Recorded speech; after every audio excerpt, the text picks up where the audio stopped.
கிறிஸ்துவில் பிரியமானவர்களே, ஆண்டவராகிய இயேசு கிறிஸ்துவின் நாமத்தில் உங்களை வாழ்த்துகிறேன்.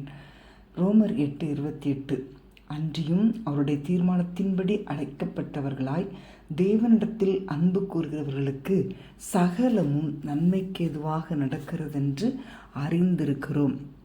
நம் ஒவ்வொருவருடைய வாழ்க்கையிலும் தேவன் ஒரு நோக்கத்தை வைத்திருக்கிறார். ஆனால் உங்கள் வாழ்க்கையில் உள்ள தேவனுடைய நோக்கத்தையும் அவருடைய அழைப்பையும் நீங்கள் தான் அறிந்து கொள்ள வேண்டும். உங்கள் வாழ்க்கையில் தேவன் கொடுக்கும் கட்டளைக்கு பரிபூர்ணமாக கீழ்ப்படிவது அவசியமானது, கட்டாயமானது.